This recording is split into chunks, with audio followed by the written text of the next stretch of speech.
Hey guys, this is HTOMario, and I was goofing around on my barcode account. You can see, hi, it's me, to all those other people who told me that I might have possibly cheated my way to Grandmaster.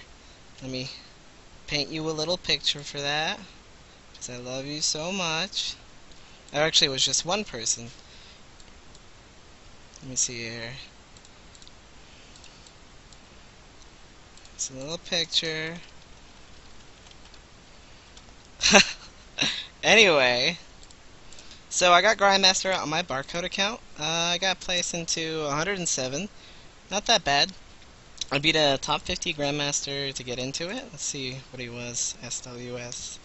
He was rank 40. He's rank 41, but he did tell me he was like rank 30 or something, or really close to it. Yeah, you can see he lost a lot of points. He would have been rank 37 or so. 37. Yep. All right. So I want to show you guys quickly the game that I did to get this specific promotion. You can see I still masters here. I've been playing a lot with Bio into Mech. It's not theoretically supposed to work, but neither is Mech, so why not try to combine them? You know, two wrongs make a right in this case. I go for kind of a fast barracks. So this is a real bio opener. I go for a fast barracks, 15 gas, and then a command center, 2 marines, reactor. We're kind of speeding through it just a little bit, the opener. Then another barracks. I'm going to include the replay so you can look at it. The opener exactly how you want. It'll be down in the link below. Straight into a tech lab. I decided to open up with 2 barracks only because this allows me to get ghosts off these 2 barracks. In the mid game, I add on 2 barracks. Or when I establish my third base, I add on a second barracks. I decided that if I have to anyway, I might as well. You know, I don't need to put that down later, and I can use this to have a safer opener because a lot of players know, as you can see by the chat, that I go mech. He's already aware that I go mech, so he opened up 2 base playing Stalker, which is really hard to fucking beat. And one of the bad things about this map is that your tech lab is right close to the edge, so he gets to be really annoying with that. I got my starport reactor engineering base just in case a Dark Templar I can drop right away. Well, he does pick up stim, which sucks, and I did speed boost over to kill the mothership core so he doesn't get high ground vision anymore. And then every time he engages, I pull back my medevacs with speed and send my marines up closer, get an early 3rd expansion. So with this build I can get a really early 3rd expansion. Or not really that early. You know, if it's a save opener, I'm the one doing the aggression. This build has flat out killed people before, which you can't do with mech, so it saves me a lot of time. And then I'm able to get a 3rd before him. I have quite a bit of medevacs. You can see I boost them behind so he can't snipe them. I want to keep the medevacs alive, and these are great because they help mech. And then when I do decide, okay, I'm safe, there's no way he can kill me right now, I drop an armory and 3 factories. Why 3? Well, I have 4 add-ons, and I already have 1 factory. So, all you have to do is swap them over. And stim is incredibly late. I was going to get combat shields, but I actually decided maybe you don't even need that with this build. I do want stim, though. So they automatically all have add-ons. I start the upgrades. I have a lot of gas. Get my 3rd. I end up having so many minerals from doing this build that I am able to drop 2 more command centers. I got a sensor tower here when there was blink stalkers going on, so I could see if he came from this side. Sensor tower up here. And he can't really engage. Yeah, he has a lot of marauders and blink stalkers, but I have stim marines with a lot of hellbats, or with a lot of marines and a few hellbats. So there's no real way that I feel he can push into this.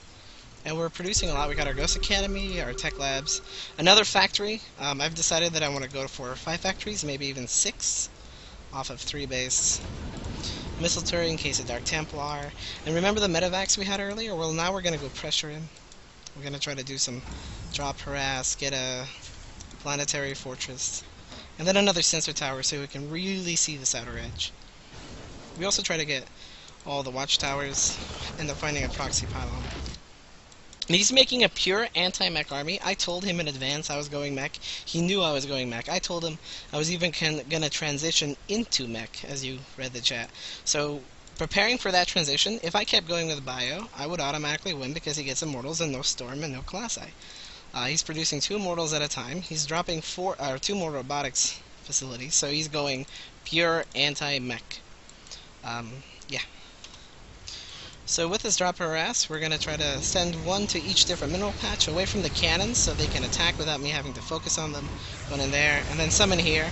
And this one I focus with, there are no cannons here, and there are no cannons here, so I know that they'll do what they can, and I try to save these. I actually end up killing a lot of workers, 24 workers. And units loss is about even. This is great for me because this forces him into an attack, so all I have to do is defend the attack, which I already planned for because I'm sitting behind a planetary fortress. And this is also why I brought these Hellbats back. Instead of killing like 5 more workers, I brought them back to survive the counterattack. I've already been producing ghosts. My upgrades for a mech, you can actually be behind, so it's not that big of a deal. You know, he's almost done with +3, but I'm almost done with +2. Lots of Hellbats. I got a lot more factories. I'm up to, I believe, like 7 factories right now. I siege. There's kind of a big siege line. He does get a bunch of fake immortals, so I make sure I EMP all of his immortals. That's my biggest goal. And then target fire them with my tanks. See, the immortal is the only thing he can't really warp into the fight. You know, it's the thing he has to build the most. And being aware that if I can get most of the immortals, then Siege Tank Hellbat can hold off anything that he can just warp in. For the time being, anyway. So I'm making a lot of Hellbats, I'm still making Ghosts, and he comes over here and he attacks this base. We actually did some Marine counter pressure. We sent some Marines in this area, and we killed more workers. We're up to 33 now. We just lift off, pull back the SCVs, let them have this base. We're just staying back until we can get quite a few units. And since we have so many factories and we have so much minerals banked because of our income was so much better, we can cut them off when we have a few siege tanks, force them to engage, take a lot of damage. So you can see he's losing a lot of stuff here. And there's no real need to chase him. He doesn't have a 4th base. And we've been keeping tabs on this the entire game. You can see another medevac checking to see if he has a 4th base. We have this watchtower, which means that the watchtowers on the sides can see if they have this base, but they can't see these, which is why I have units in these areas walking around checking this base and this base. I'm not worried about this one because I had a Marine there. So we don't have to, we're not expanding in this direction. We can see if there's any attacks coming in from this earlier sensor towers, and we know his army's in the bottom right. So we're taking the top left, which is more likely for him not to check. We don't actually have a command center available to make it a planetary fortress, so we're just going to mine from here as long as we can until he shuts it down. We're prepared to lose all of these, which is okay because he does not have a 4th base. So the longer we can mine from a different location, you know, the longer our minerals survive, because we can mule this area, which means if it comes down to our core units and I'm forced to stay inside my base while he grabs a 4th, I still have time to mine off of this base. Not that much longer, but also since I had so many factories and we're heavily muling this base, you can see our income is 3,700 or something like that, something fierce. We're getting a lot of mineral heavy units, so Hellbats, and we're getting some Ghosts. We've been stockpiling the Ghost count and then expanding here, so we're playing risky. So if he comes up here and shuts this down, we have this base that we're just going to mule right away. And if he comes over here and shuts this down, we'll fly it over, and we just have this base. So we'll always have one mining. This is very risky, but I made sure to clear the area before I landed it here, and I do have this watchtower, so I know he's not expanded over here. And I have this medevac that's been harassing this nexus. Now all I need to do is win the battle, or make sure that he can't counterattack, because I'll be able to make an army much faster than him. You see previously we're on 200, now he's 30 supply behind, and I have a huge bank.